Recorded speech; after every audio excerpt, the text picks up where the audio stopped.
사랑하는 태극기 애국자 여러분, 안녕하십니까? 구국재단의 대표 김평우 변호사입니다. 저는 지난 2016년 12월 9일 새누리당 국회의원 62명이 법전에도 없고 증거도 없는 국정농단이라는 죄명으로 박근혜 대통령을 탄핵하자고 억지를 부리는 문재양의 촛불혁명에 굴복하고 동조를 해서 탄핵소추에 찬성하는 것을 보고 큰 실망을 하였습니다. 이들의 탄핵 찬성은 비록 당시에 촛불이 너무 뜨거워서 그랬다 하더라도 결코 용서할 수 없는 죄악입니다. 첫째로 종북 좌파들의 공산혁명을 절대로 용인할 수는 안 된다는 보수 우파들의 정치적 이념을 배신한 것입니다. 둘째로 국회의원으로서 헌법상에 정해진 대통령 임기 5년을 수호하겠다는 헌법 수호의 선서를 배신한 것입니다. 셋째로 1998년에 박근혜 대통령이 한나라당에 입당한 이래 18년간 같은 당에서 동고동락한 정치 동지로서의 의리를 하루아침에 헌신짝처럼 버리고 배신을 한 것입니다. 저는 이때 저들이 진정한 보수 우파도 아니고 국회의원의 직분을 제대로 지키는 법치주의자도 아니며 의리를 지키는 인간도 아니란 것을 알았습니다. 저들은 마치 전쟁터에서 강한 적을 만나 전세가 불리해지니까 자신들의 사령관을 묶어서 포로로 잡아 적에게 넘기고 투항한 군인들과 같습니다.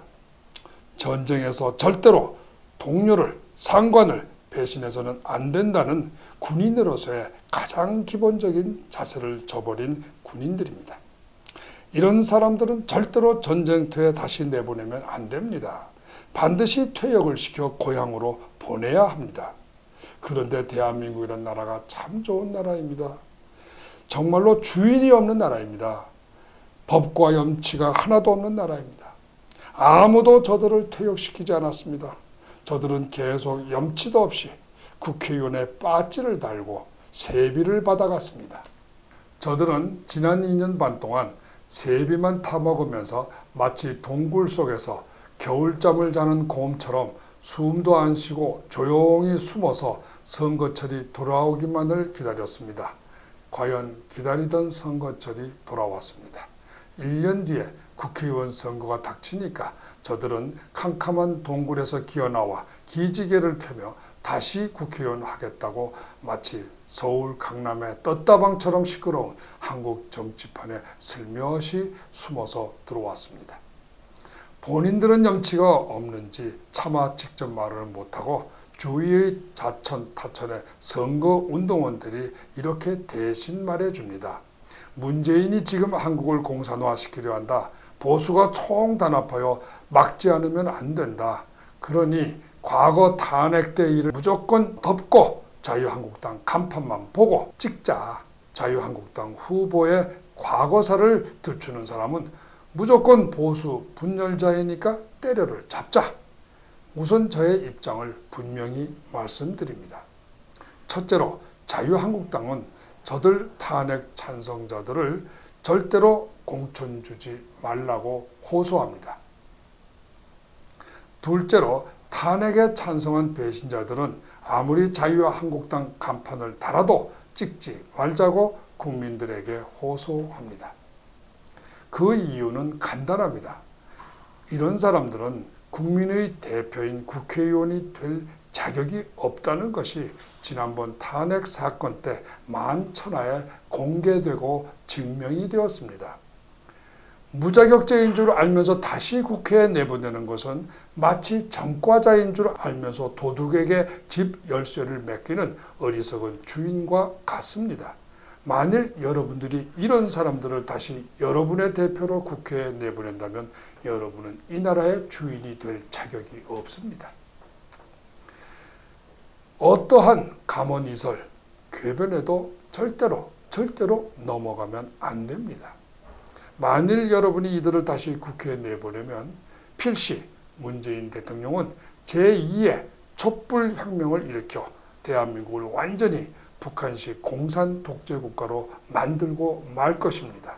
지금까지 박근혜 대통령과 김기춘 비서실장, 양승태 대법원장, 남재준 국정원장, 이재용 삼성 부회장 등 수백 명의 보수 지도자들에게 소위 적폐청산이란 이름으로 가한 무자비한 인권 탄압이 여러분들 주위로 계속 밀려 내려와서 마침내 여러분들도 저들과 같은 신세가 되고 말 것입니다.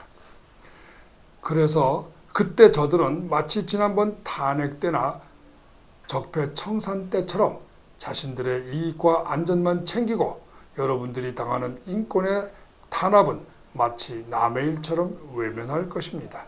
3살적 버릇이 80까지 간다는 속담이 있지 않습니까? 그런데 저의 주변에서는 많은 분들이 자유한국당 아니면 문재인의 공산화를 막을 정당이 없지 않느냐고 걱정들을 합니다.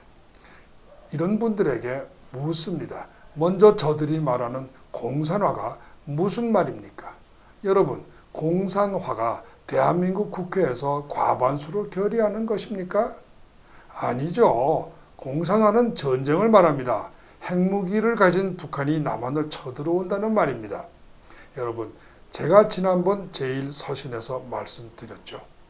미군이 주둔하고 한미동맹이 살아있는 한 북한이 전쟁 도발은 결코 쉽지 않다고.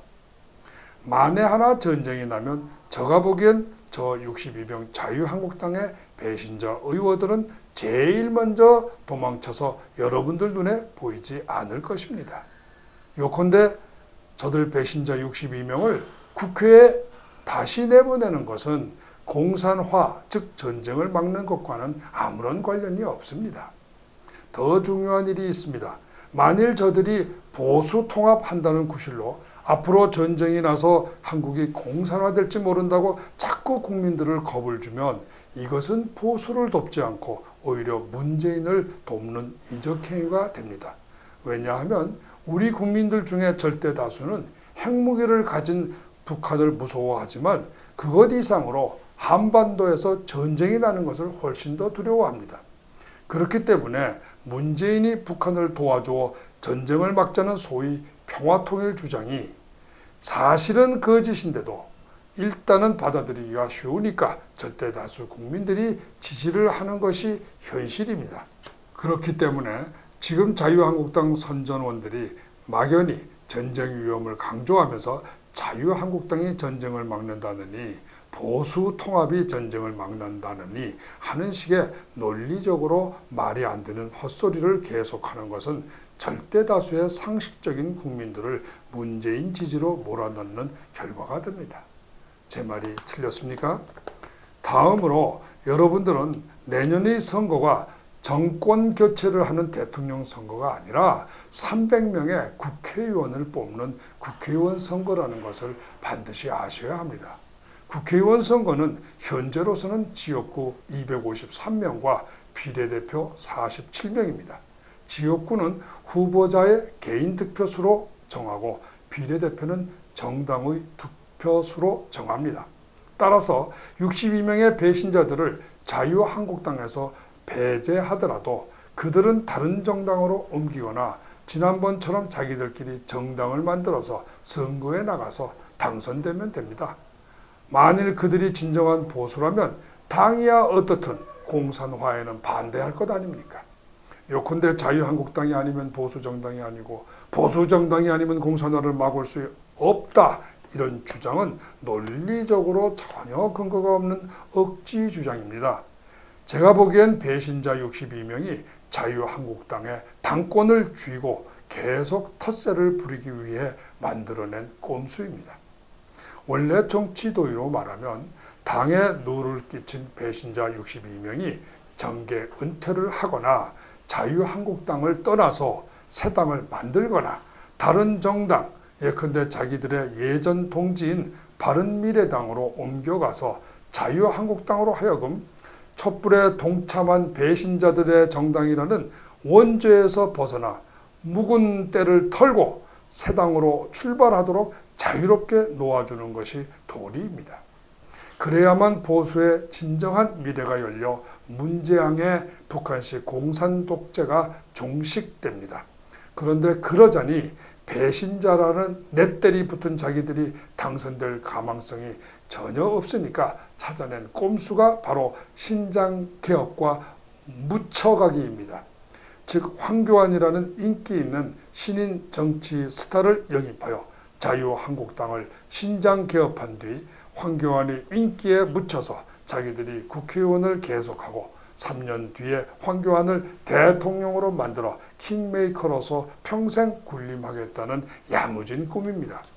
바야흐로 어리석은 국민들을 다 속여서 장사가 잘 될 판인데 저가 갑자기 황교안 탄핵 책임론을 들고 나와 신장 개업한 자유한국당이 예상외로 장사가 잘 안 될 것 같으니까 당황하여 이 사람 저 사람 시켜서 김평우가 보수를 분열시킨다, 법률도 모르는 변호사다 등의 인신공격을 가하는 것이라고 저는 봅니다.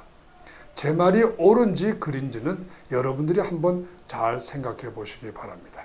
국회의원 선거는 아직 10개월, 대통령 선거는 아직 3년이나 남아서 시간이 아주 많으니까 천천히 결정하시기 바랍니다. 진실은 밝혀지는데 시간이 걸리는 법입니다. 모든 거짓 선동과 속임수는 상대방이 진실을 알아채기 전에 졸속한 결정을 내리도록 유도를 합니다. 잊지 마십시오. 졸속은 진실의 적입니다. 경청하여 주셔서 감사합니다.